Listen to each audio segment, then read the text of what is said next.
பாரம்பரியமான சுவையான புது அறிமுகம் KTV True Value Bronatile. MCR Pure Cotton Club, formals and casual shirts. மாணவர்களின் சிந்தனைகளை வடிவமைக்க SNS இன்ஸ்டிடியூஷன்ஸ், மாணவர்களின் சாதனைகளை போற்றும் SNS இன்ஸ்டிடியூஷன்ஸ் கோவை. அந்த தொப்பூர் கணவாயுடைய மர்மம் தான் என்ன? அது என்ன, அங்க என்ன பிரச்சனை? இந்த இடம் வந்து ஒரு அமானுஷ்யங்கள் கூடாரம், ஆத்மாக்களின் கூடாரமா? ஆமா.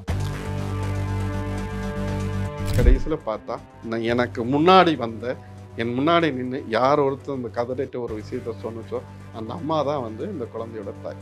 அப்போ அந்த தாய் எதுக்காக வந்திருப்பா? இந்த இறந்த குழந்தையோட அம்மா தான் அவங்க நேத்தே ஸ்பாட். யாரோ ஒரு பெண்மணி, ஒரு தாயார், அவங்க உருவம் எனக்கு எப்படி தெரியும்? எனக்கிட்ட வந்து சொல்லணும்னு என்ன அவசியம் இருக்கு? சில பெண்களையும் அவங்கள ஒரு சில விஷயத்துல தேவையில்லாத ஒரு எண்ணத்தை நோக்கி அதை நோக்கி போற மாதிரி அவங்களோட எண்ணத்தை மாற்ற முடியுமானா மாத்திருக்காங்க. அதாவது எங்க பண்ணியிருக்காங்க அப்படின்னாக்கா, நேபாளத்துல இந்த அம்மாவுக்கு, அதாவது சக போட்டியாளர்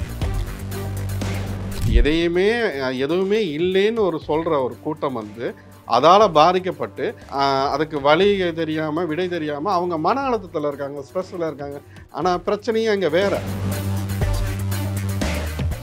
வணக்கம். இன்று நம்முடன் வராகி சித்தர் மறைமொழியாளர் அவர்கள் நம்மோடு இணைந்துள்ளார். வணக்கம்.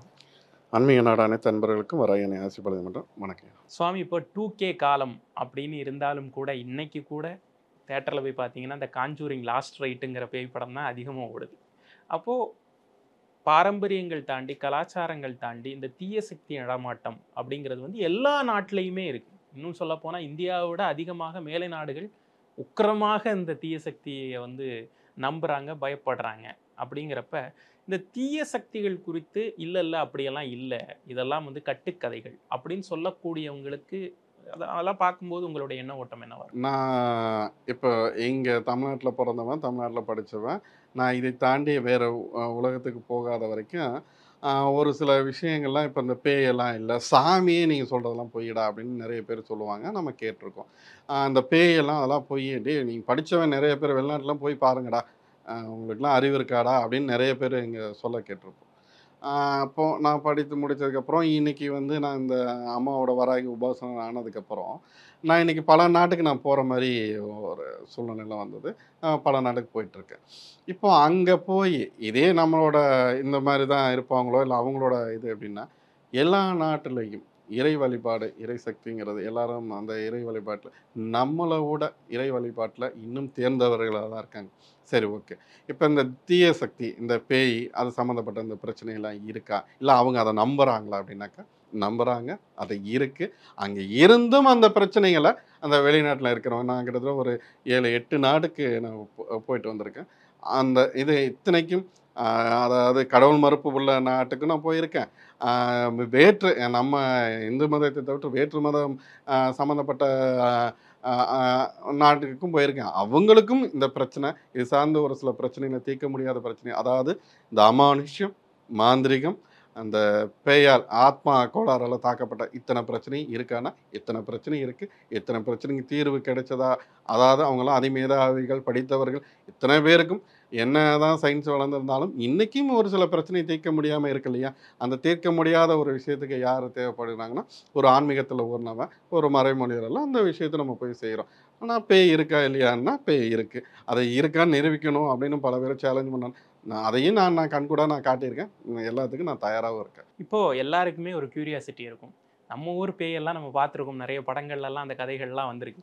இப்போ வெளிநாடுகளில் பேய் குறித்த அந்த புரிதல் எப்படி இருக்குது? அங்கே அந்த பேய்க்கான ஒரு டெஃபினிஷன் என்ன? மலேசியாவில் போயிருந்தேன். மலேசியாவில் அந்த அம்மா எங்கே இருந்ததுன்னா துபாயில் வேலை செஞ்சுட்டு இருந்தாங்க. அந்த அம்மாவோட பிறப்பு எல்லாமே மலேசியா, அவங்க துபாயில் வேலை செஞ்சுட்டு இருந்தாங்க.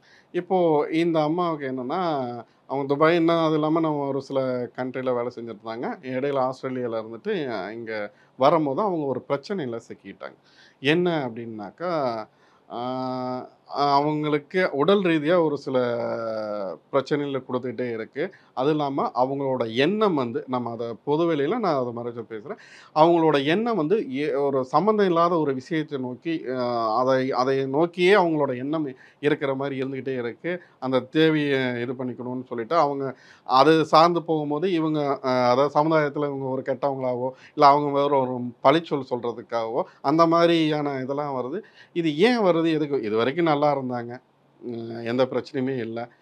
இத்தனைக்கும் மாற்று மதத்தினர், எந்த பிரச்சனையுமே இல்லை, அவங்களுக்கு எந்த நோக்கமும் கிடையாது, நல்லா தான் வாழ்ந்துருந்தாங்க. இவங்க ஒரு கம்பெனியில் ஒரு சிஇஓக்கு அடுத்த போஸ்ட்டில் இருக்கிறவங்க, அவங்களுக்கு திடீர்னு இந்த மாதிரியான பிரச்சனைகள் வர ஆரம்பிக்கவும் அவங்களுக்கு என்ன பண்ணுறது, இது அவங்களுக்கு நம்பிக்கையும் கிடையாது இல்லையா? எந்த ஒரு விஷயத்தையும் அவங்க இந்த மாதிரி இப்படிலாம் இருக்குமான்ட்டு அவங்களோட நாளடைவில் அது வேற ஒரு இடத்துக்கு போகும்போது இவங்களோட பேரும் புகழுக்கும் களங்கம் வைக்கிற மாதிரி நிறைய சம்பவங்கள் நடக்குது. அப்புறம் நான் போயிருந்த போது எதார்த்தமாக நீங்கள் என்னை கன்சல்ட் பண்ணாங்க மலேசியாவில்.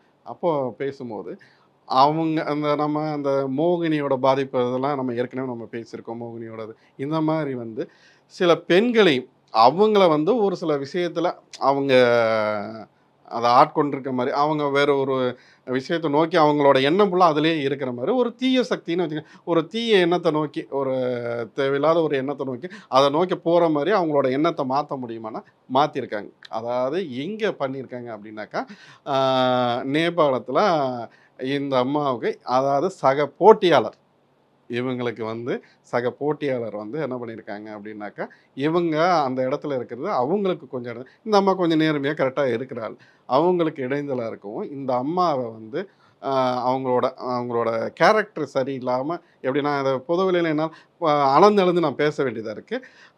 அந்த அம்மாவோட கேரக்டர் சரியில்லாத அளவுக்கு அவங்களுக்கு ஒரு பிரச்சனை வந்து அந்த இதே வந்து நிர்வாகமே இவங்களை வெளியேற்றுற மாதிரி ஒரு சூழ்நிலையில் பண்ணி ஒரு பெரிய சண்டை இதெல்லாம் நடந்து இவங்க வெளியும் வந்துட்டாங்க.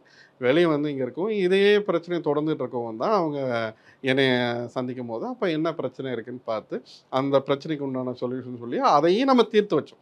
அதாவது அவங்க மத பிரகாரமே அவங்களோட வழிபாட்டு முறை அதில் எந்த ஒரு இதுவுமே நம்ம பண்ணலாம். அவங்களோட அந்த பிரச்சனையை வந்து தீர்த்து வச்சோம். இன்றைக்கி நல்லா இருக்காங்க. என்ன இப்போ இதில் நம்ம என்ன சொல்ல வரோம் அப்படின்னாக்கா, இப்போ இந்த செய்வினை இருக்கா இல்லையா அப்படிங்கிற ஒரு கேள்வி இருக்கும். செய்வினை இருக்கான்னா உண்மை. அந்த ஆத்மா சம்மந்தப்பட்ட அமானுஷ்யம் சம்மந்தப்பட்ட அந்த பிரச்சனைகள் இருக்கா அப்படின்னு கேட்டாக்கா, அமானுஷ்யம் சம்மந்தப்பட்டதுகள் இந்த ஆத்மா சம்மந்தப்பட்ட பிரச்சனைகள் இருக்குது. இப்போது இதெல்லாம் இருக்கிறதுனால தானே இப்போது எதுவுமே இல்லைன்னு சொல்கிற ஒரு கூட்டம் வந்து அதால் பாதிக்கப்பட்டு அதுக்கு வழி தெரியாமல் விடை தெரியாமல் அவங்க மன அழுத்தத்தில் இருக்காங்க, ஸ்ட்ரெஸ்ஸில் இருக்காங்க. ஆனால் பிரச்சனையும் அங்கே வேறு. இப்போ மோகினி மாதிரி ஒரு விஷயம் வந்து அவங்களுக்கு பாதிப்பை கொடுத்துட்ருக்கு, அந்த அம்மாவுக்கு பாதிப்பை கொடுத்துருக்கு. அப்போ அதை நம்ம அதை உட்காந்து அதை சரி பண்ணி அதுக்கப்புறம் அவங்களோட வாழ்க்கையில் அது என்ட்ராகாத அளவுக்கு பண்ணதுக்கப்புறம் இன்றைக்கி அவங்க ஒரு சிறப்பாக இருக்காங்க. இன்றைக்கி நம்ம வந்தால் அவங்க வேறு ஒரு கண்ட்ரியில் அவங்க ஒரு நல்ல போஸ்டிங்கில் இருக்க இன்னைக்கு வாங்கன்னு சொல்லி அழைக்கிறாங்க. அப்போது இந்த மாதிரியான ஒரு சில விஷயங்கள் அமானுஷ்யங்கள் நீங்கள் சொல்ல அந்த பேய் சம்மந்தப்பட்ட பிரச்சனைகள் இருக்கான்னா இருக்குது. மேலை நாடுகள் இருக்குது. இங்கே தான் நம்ம வந்து இக்கரைக்கு அக்கறை பச்சைன்னு நம்ம சொல்லிகிட்டே இருக்கோம். இங்கே பலரும் வந்து அப்படியே சொல்லி அதெல்லாம் பேயெல்லாம் ஒன்றும் கிடையாது, கடவுள்னு ஒன்றும் கிடையாது, இது எல்லாமே இருக்கான்னா இருக்குது. நிரூபிக்க முடியுமான்னு நிரூபிக்க முடியும். இத்தனை விஷயங்களுக்கு அதான் சொல்லணும். நம்ம இங்கே சொல்ல போனால் இது எல்லாரும் ஏதோ போகிற போக்கில் சாமி ஏதோ கட்டுக்கதையாக சொல்லிட்டு போகிறாங்க. இதெல்லாம் நடந்த உண்மை. இப்போது சமீபத்தில் இப்போ 1 மாதம் கூட இல்லை, இப்போ அந்த மாதிரியான நடந்த உண்மை. இது போக இன்னமும் ஒரு பெரிய ட்விஸ்ட் நான் கொடுக்கணும்னா, இன்னைக்கு உலகத்திலேயே எல்லாராலும் போற்றப்படக்கூடிய ஒரு சமூக வலைத்தளம். இன்றைக்கி அது இல்லைன்னா யாருமே கிடையாது. அப்படி ஒரு சமூக வலைத்தளம். அதில் யாருன்னு பார்த்தாக்கா நம்மளோட தமிழ்நாட்டை சேர்ந்தவர் தான் ஒரு முக்கியமான பொறுப்பில் இருக்கார். நம்ம அது மேலோட்டமாக போயிடும். இப்போ அதுக்கு இடையில வந்து ஒரு பிரிட்டன்காரர் அங்கே அவர் 2வது இடத்துல இருக்கார். 3வது இடத்துல பார்த்தீங்கன்னாக்கா நம்ம ஈரோடு மாவட்டத்தை சேர்ந்த பையன். இப்போ இங்கே வந்து இவங்கெல்லாம் வந்து பகுத்தறிவாக பெரிய அளவில் படித்தவங்க, படித்த அறிவுஜீவிகள், மேதைகள். இங்கே வந்து என்ன வந்துடும், இங்கே அமானுஷ்யம் வந்து வேலை செஞ்சிருமா, இல்லை இந்த செய்வினை வந்து வேலை செஞ்சிருமா, இல்லை மற்ற ஏதாவது ஒரு விஷயங்கள் ஆத்மா கோளாறுகள் அங்கே வந்து வேலை செஞ்சிருமா. ஆனால் இங்கேயும் இந்த பிரச்சனை வருமானு கேட்டாக்கா வந்தது. அது சார்ந்த ஒரு பிரச்சனைக்காக வந்தாங்க. அந்த பிரச்சனையை பார்த்தாக்க இப்போ சால்வ் பண்ணிவிட்டு இப்போது அதை கிராஸ் செக் பண்ணவே தெரியும். அந்த 2வது இடத்துக்கு இங்கே நம்ம தமிழ்நாட்டை சேர்ந்த பையன் தான் இப்போ போய் உட்காந்துருக்காப்போ. இப்போது அங்கே அவரை கடத்தணும், அந்த இடத்த விட்டு காலி பண்ணணும்னு சொல்லிட்டு அங்கேயும் இது மாதிரியான அந்த பிளாக் மேஜிக்கு ஒயிட் மேஜிக்கை கையில் எடுத்து வேலை செய்கிறாங்க. அப்போ இதெல்லாம் இருக்க போகிறதான இந்த நீங்கள் சொல்கிற அந்த உலகத்திலேயே அப்பனுக்கு அப்பனாக இருக்கிற அந்த சோசியல் மீடியாவிலே இவ்வளோ பிரச்சனை இருக்குன்னு நான் உதாரணத்தை சொல்கிறேன். நம்ம போகிற போக்கில் நான் சொல்லிட முடியாது, கிராஸ் செக் பண்ணாவே தெரிஞ்சிருமே. இத்தனை விஷயங்களும் இத்தனை இதுவும் ஆணித்தரமாக நடந்துட்டு இருக்கு. முதல்ல புரிஞ்சுக்கணும், அவங்களுக்கு வந்தால் தான் அவங்களோட வலியும் வேதனை என்னங்கிறது இங்கே தெரியும். இன்றைக்கும் பல பெண்களுக்கு பார்த்தீங்கன்னாக்கா மாதவிடாய்ங்கிற ஒரு பிரச்சனைகளில் ஏகப்பட்ட சிக்கலை அவங்களோட நார்மலாக பார்த்தீங்கன்னாக்கா ஒரு 3 நாளோ 5 நாளோ தான் இந்த மாதவிடாயே காலமே இருக்கும். இதை தாண்டி 1 மாத காலமும் 3 மாத காலமும் 6 மாத காலமும் தொடர்ந்து நிற்காம இருக்கிற பிரச்சனைலாம் இருக்குது. இதுக்கு நம்ம வளர்ந்த அறிவியல் தீர்வு கொடுத்துருக்கானா? இல்லை இல்லையா? அப்போ அதுக்கு தீர்வு எங்கே கிடைக்குது? அப்போ நம்ம ஆன்மீகத்தை கையில் எடுத்தால் தானே கிடைக்கிது. அப்போ அதே மாதிரி நம்ம சினிமா துறையில் நம்ம வளர்ச்சியாக ஒரு நடிகை பற்றி நம்ம பேசியிருந்தோம். அவங்களுக்கு இல்லாத பணமா புகழா? ஆனால் அவங்களுக்கான தீர்வு எங்கே கிடைச்சது? அறிவியலால் கொடுக்க முடியும். இதை பேச போனால் பிற்போக்குத்தனம் பேசுகிறாங்க, கிடையாது. இங்கே இருந்து தான் முற்போக்குத்தனமே வருது. இப்போ அவங்களுக்கான எந்த சயின்ஸாலையும் கொடுக்க முடியல, எந்த மெடிக்கல் இதாலையும் கொடுக்க முடியல. அப்போ அவங்ககிட்ட நம்ம என்ன சொன்னோம், இந்த மாதிரி நீங்கள் உங்களுக்கு இருக்கிற பிரச்சனை சரும நோய் கிடையாது, நீங்கள் ஆன்மீகத்தை கையில் எடுங்க. நம்ம உடனே ஒரு மாந்திரிகரை பார்த்து இது பண்ணிக்கங்க அதை பண்ணுங்கலாம் எதுவும் சொல்ல. ஆன்மீகத்தை கையில் எடுங்க, ஆன்மீகத்தை கையில் எடுத்தால் உங்கள் பிரச்சனை தீரும்னு. இப்போ கிட்டத்தட்ட 1.5 வருஷத்துக்கு மேலே ஆகுது. அந்த நடிகை சம்மந்தப்பட்டு இந்த சரும நோய் சம்மந்தப்பட்டு ஏதாவது இன்றைக்கி ஒரு டாபிக் இருக்கா? எதுவுமே இல்லை. அப்போ எங்கே போச்சு? அப்போது இப்படி ஒரு விஷயம் இருக்கான்னா இருக்குது. அது அவங்களுக்கு வந்தால் தான் அந்த வலியும் வேதனைங்கிறது தெரியும். அடுத்தவங்களோட வலியை நம்ம பேசும்போது கேவலம் ஏளனமாக தான் இருக்கும். அவங்கவுங்க அனுபவித்து பார்த்தா தான் தெரியும். உங்களை மிரள வைத்த அனுபவம் அப்படின்னு ஏதாவது இருக்கா சார்? அதை மிரள வைத்த அனுபவம்னா நிறைய இருக்குது. நம்ம போகிற போக்கலாம். இப்போ அவங்கள எக்ஸாம்பிள் நம்ம சொல்ல போனால் அவங்க என்னை பற்றி பொதுவெளியில் பேசிட்டாங்களே அப்படிங்கிற மாதிரி ஒரு எண்ணம் இருக்கும். இதனாலேயும் நான் பல விஷயங்களை தவிர்த்துறது. உதாரணத்துக்கு வேணால் நான் அதை ஒரே ஒரு விஷயத்தை நான் சொல்லலாம்.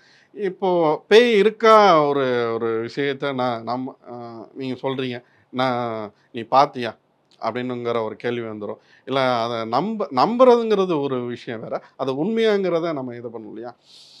இப்போ ஒரு உதாரணத்துக்கு என்னை மிரள வைத்த ஒரு சம்பவம்னா அது இது யாருக்கு பாதிப்பு இல்லை, அவங்களுக்கே தெரியும். இப்போ நான் அதை சொன்னேன்னா அவங்களே கமெண்டே போடுவாங்க. என்ன அப்படின்னாக்கா, இந்த தொப்பூர் கணவாய்னா அடிக்கடி என்னை கனெக்ட் பண்ணுவாங்க. நான் எப்போவுமே தொப்பூர் கணவாயில் நான் வரும்போது, இங்கே சென்னை வரும்போது முதல்ல காரில் தான் ட்ராவல் பண்ணும்போது தொப்பூர் கணவாயில் எனக்கு என்னதுன்னா அதாவது சாந்தி பரிகாரம்னு சொல்லிட்டு அங்கே ஒரு சங்கல்பம் பண்ணுவேன். என்னென்னா ஆத்மாங்களுக்கு உண்டான அந்த அமாவாசை பௌர்ணமியில் அவங்களுக்கு உண்டான ஆகாரத்துக்கு உண்டான ஒரு சில சங்கல்பம் நான் பண்ணுவேன். இப்படி தான் நான் சொல்ல முடியும். அதுக்கு உண்டான அந்த மற்ற விஷயங்களை நான் பொது வெளியில் பேச முடியாது. அவங்களுக்கு உண்டான படையல் போட்டு நான் எப்போவுமே தொப்பூர் கணவாயில் நான் வரும்போது இது பண்ணுறேன். ஏன் இதை பண்ணுறேன் அப்படின்னு கேட்டாக்கா, நம்ம இதுக்கு முன்னாடி பார்த்தீங்கன்னாக்கா தொப்பூர் கணவாயில் ஒரு மிகப்பெரிய ஒரு ஆக்சிடெண்ட்லாம் டெய்லி நடந்துகிட்டு இருக்கும். அதாவது டெய்லி இங்கே அடிபட்டாங்க, அந்த ஒருத்தங்க இப்போ தான் மண்டை உடஞ்சது, இல்லை ஒருத்தங்க உயிரிழந்துட்டாங்க, ஏதாவது ஒரு சம்பவம் அங்கே நடந்துகிட்டே இருக்கும். பல உயிரை காவு வாங்கியிருக்கு அங்கே அந்த இடம். என்னென்னா அதை நீங்கள் பொதுவாக பார்த்தீங்கன்னாக்கா அந்த இடமே பார்த்தீங்கன்னாக்கா ஒரு ஆத்மாவின் கூடாரம் தான். அந்த அமானுஷம் அந்த இடத்துல நிறைஞ்சிருக்கு. அங்கே ஒரு அப்பாவிகள் நிறைய பேர் போகிறாங்க, அடிபட்டுக்கிட்டே இருக்காங்க.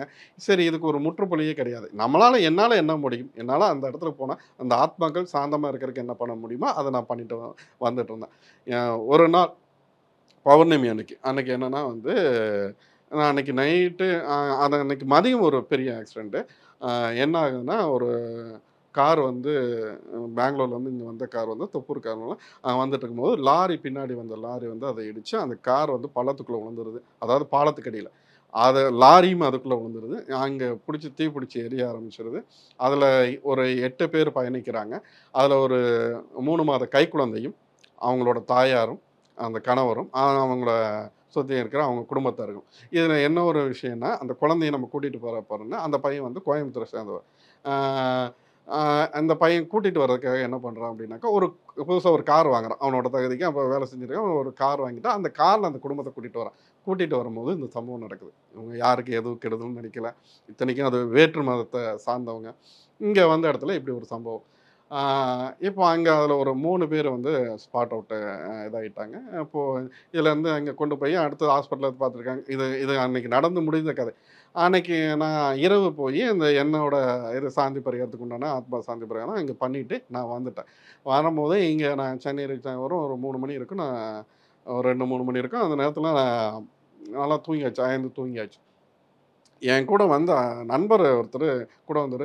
அவர் முன்னாடி மெயின் டோரை க்ளோஸ் பண்ணும்போது யாரோ நிற்கிற மாதிரி இருக்குண்ணா, அதெல்லாம் ஒன்றும் கிடையாது, நம்ம ஏதாவது சொன்னோன்னா அவர் பயந்துக்குவாருன்னு சொல்லிட்டு அதெல்லாம் ஒன்றும் கிடையாது, வாங்க போடுங்க அப்படின்னு சொல்லி தூங்கியாச்சு. காலையில் எந்திரிச்சு ஒரு 6 நான் அவருக்கு நாங்கள் வேறு ஒரு ஷூட்டுக்காக வெளியில் போகிறதுக்காக நான் பேசியிருக்கும் போது யாரோ ஒரு அம்மா வந்து என்கிட்ட பேசிகிட்டே இருந்தாங்க. என்னென்னே தெரியலைங்க. ஒரு 3:30, 4 o'clock இருக்கும். என்கிட்ட நைட்டு வந்து என்கிட்ட ஒரு விஷயத்தை கன்வே பண்ணுறாங்க. அப்போ அவங்கள்ட்ட நாங்கள் வேலை பளு காரணமாக அதை பற்றி என்னால் யோசிக்க முடியல. அன்றைக்கி பூஜையும் சரியாக உட்காரல. நான் கிளம்பியாச்சு. அவங்க ஏதோ ஒரு விஷயத்தை வந்து கதறிட்டு சொல்கிறாங்க. எனக்கு அது என்னன்னு புரியலை, என்கிட்ட சரியாகவும் கன்வே பண்ணல. நான் அடுத்தது என்னோடய வேலையில் நான் இதாக இருக்க ஆரம்பிச்சிட்டேன். அன்றைக்கி சாயந்தரம் அன்னைக்கு இது நடந்தது.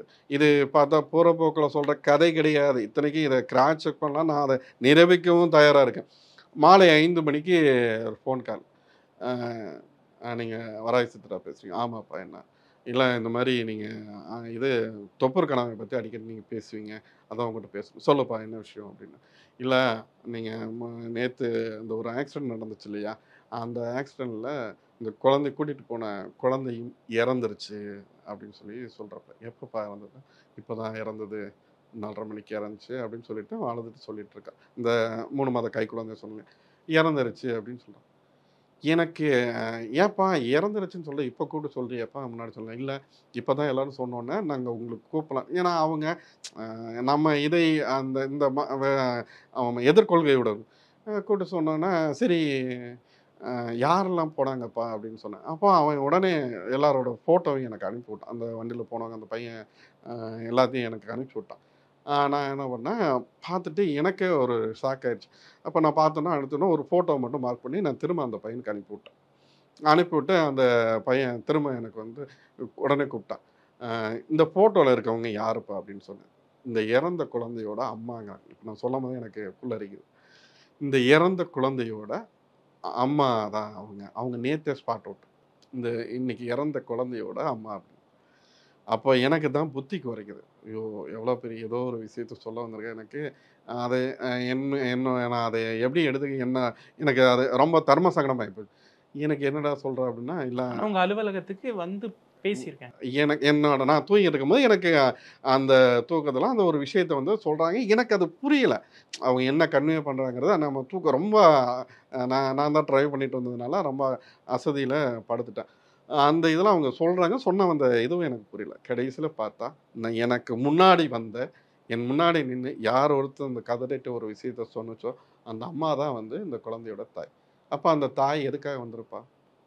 தான் குழந்தைக்கு இந்த மாதிரி ஆகப்போகுது, எனக்கு இப்போ பேசும் போதே எனக்கு நாத்தில் இருக்குது. அப்போது என்னோட குழந்தையை நீ காப்பாற்று அப்படின்னு சொல்லி அந்த தாய் சொல்கிறான். இதுவே எனக்கு எப்போவுமே இது ஒரு மன உறுத்தலாகவே இருந்துட்டு, நம்ம தெரிஞ்சும் நம்ம தப்பு பண்ணிட்டோமே. ஒரு சில விஷயத்தில் நான் பொறுமையாக இது பண்ணுறதும் இதுதான் ஒரு காரணம்.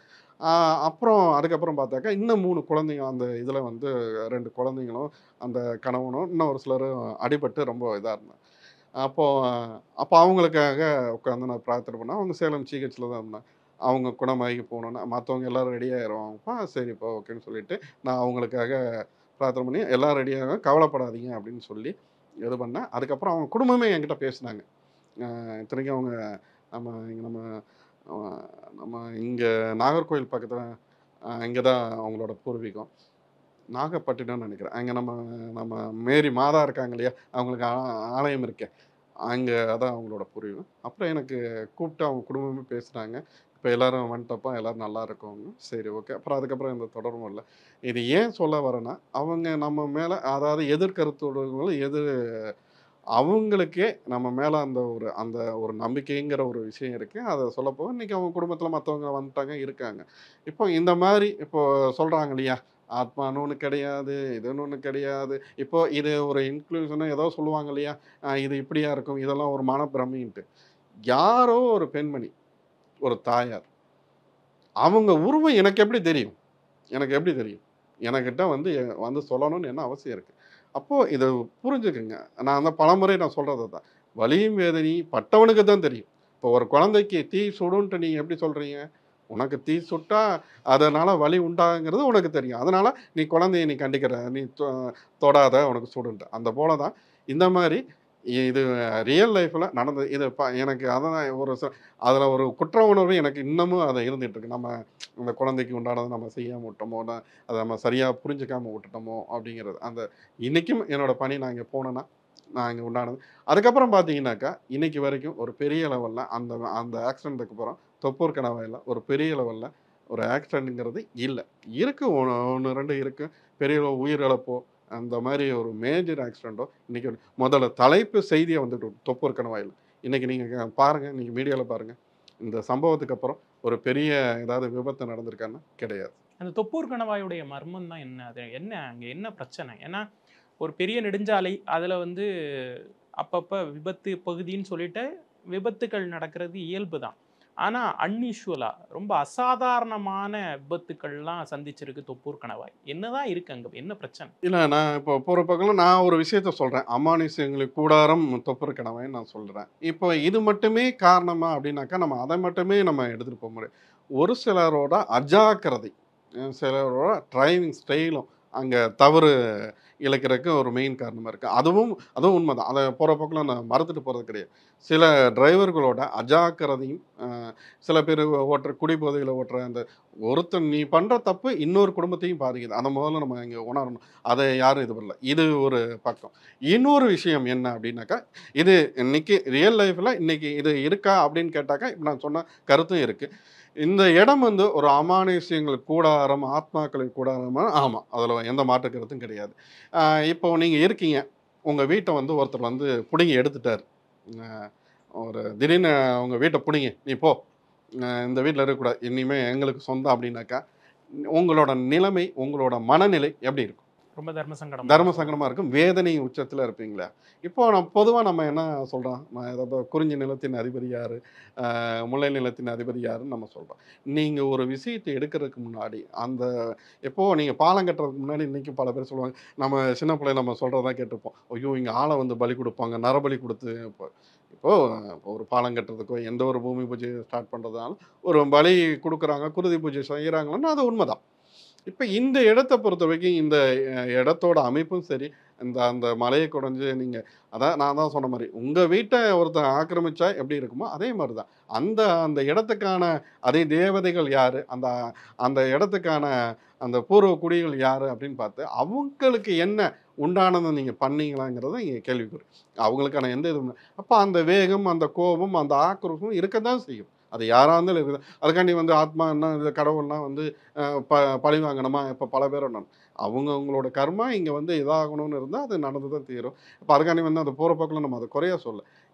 இப்போ நீங்கள் கேட்ட கேள்வி, அந்த இடத்துல ஒருத்தரோட இடத்த நம்ம பிடுங்கணுன்னா அதுக்கு உண்டான வேகத்தையும் வினையையும் அவங்க காட்டுவாங்க.